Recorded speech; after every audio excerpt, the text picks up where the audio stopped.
새숨 가족 여러분 반갑습니다. 우리가 신앙생활을 하는 데 있어서 왜 삶은 변하지 않을까요? 기독교에도 명상이 있습니다. 그러나 그것은 비우는 수행이 아니라 하나님과 깊이 머무는 시간입니다. 성경이 말하는 묵상은 생각을 멈추는 것이 아니라 말씀 안에 거주하는 연습입니다. 신앙이 머리에 머물지 않고 삶으로 내려오기 위해 우리에게 필요한 것은 더 많은 열심이 아니라 더 깊은 명상일지도 모릅니다.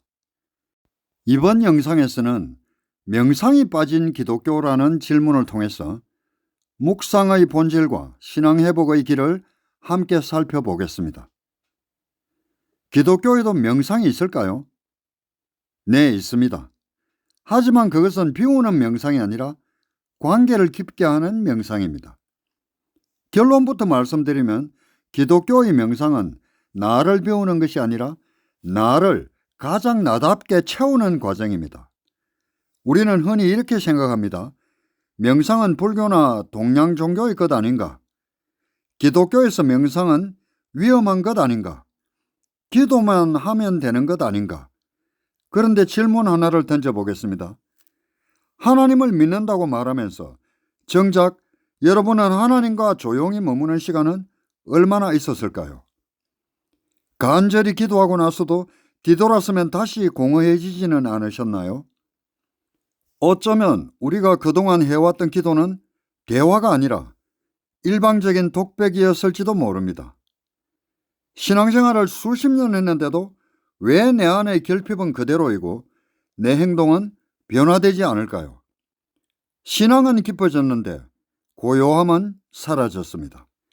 지식은 늘어났는데 인격은 달라진 것이 없습니다. 왜 이런 일이 생겼을까요? 오늘은 명상이라는 단어를 둘러싼 오해를 넘어서 성경이 말하는 묵상과 명상의 본질을 함께 생각해 보려 합니다. 많은 신앙인들이 이런 경험을 합니다. 기도는 하는데 마음이 산만합니다. 우리의 기도는 늘 무언가를 갈구합니다. 이것은 불안하기 때문입니다. 종교인들은 이 불안을 열심히 메우려고 합니다. 더 뜨겁게 부르짖고 더 많은 봉사를 하죠. 성경은 읽는데 삶은 변하지 않습니다. 예배는 드리는데 하나님은 더 멀게만 느껴집니다. 이것은 믿음이 부족해서라기보다는 내면이 멈추지 못하기 때문일지도 모릅니다. 하나님을 부르지만 사실은 내 욕망을 투사한 신을 부르고 있는 것은 아닐까요? 생각은 멈추지 않고 감정은 끊임없이 반응합니다. 이 상태에서는 하나님을 이해할 수는 있어도 경험하기란 어렵습니다. 그래서 신앙은 종종 머리에만 머물고 삶으로 내려오지 못합니다. 기존의 가르침은 명상을 위험한 것 혹은 타 종교의 전유물로 치부하곤 했습니다. 마음을 비우면 귀신이 들어온다는 식의 공포 마케팅이 주를 이루었죠. 그래서 우리는 사유하기를 멈추고 믿기만 하라는 강요를 받아왔습니다. 기독교 안에서는 아직도 이런 인식이 있습니다. 명상은 동양 종교의 수행이다. 말씀만 읽으면 된다. 하지만 성경에서 말하는 명상은 오히려 가장 치열한 신앙 활동입니다. 성경은 보면 놀랍게도 묵상하라는 표현이 매우 자주 등장합니다. 대표적인 구절이 있습니다. 여호수아 1장 8절에 이 율법책을 네 입에서 떠나지 말게 하며 주야로 그것을 묵상하여. 여기서 묵상이라는 단어는 단순히 생각하라는 말이 아닙니다. 성경의 묵상은 히브리어 하가입니다. 이 단어의 뜻은 놀랍게도 낮게 중얼거리다, 되뇌다, 깊이 음미하다라는 뜻입니다.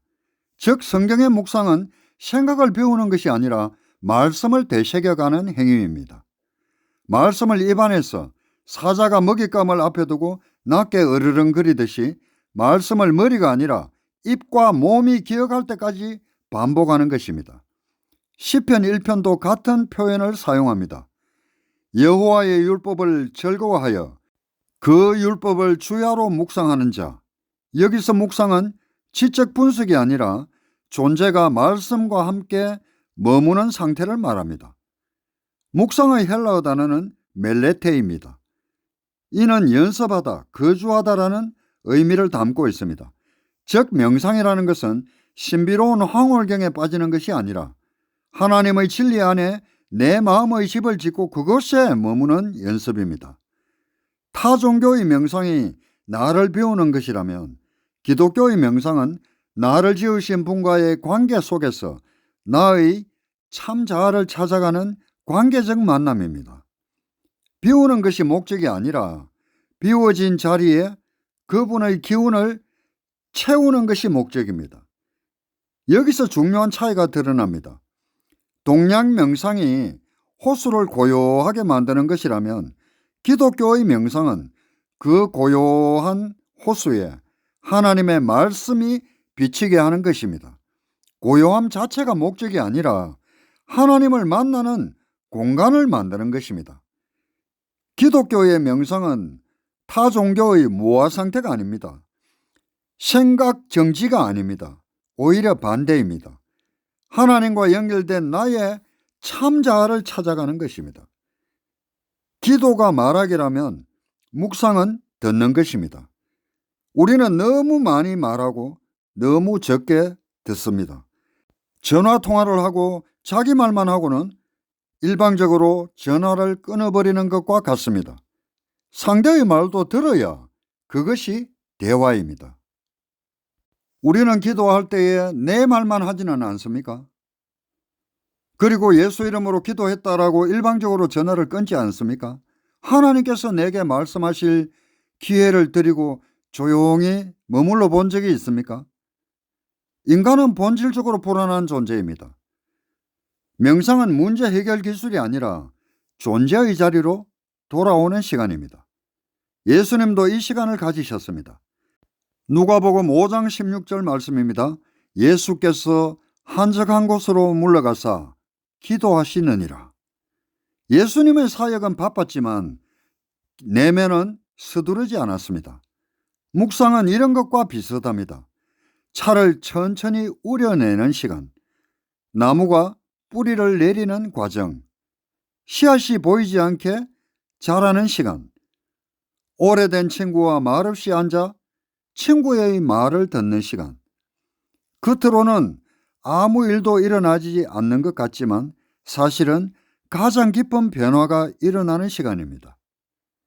혹시 우리는 하나님을 이해하려고만 하고 함께 머무르지는 않았던 것은 아닐까요? 신앙은 설명이 아니라 동행입니다. 말씀을 읽는 것과 말씀 안에 머무는 것은 전혀 다른 차원입니다. 기도하는 것과 하나님 앞에서 존재하면서 대화하는 것은 다릅니다. 오늘 하루 짧은 시간이라도 말씀 한 구절과 함께 주님 앞에 조용히 앉아보면 어떨까요? 아무것도 하지 않아도 됩니다. 그저 머물러 보십시오. 너희는 가만히 있어 내가 하나님됨을 알지어다. 시편 46편 10절. 어쩌면 명상은 새로운 것이 아니라 잃어버린 신앙의 새숨을 리셋하는 일일지도 모릅니다. 지금까지 새숨이었습니다.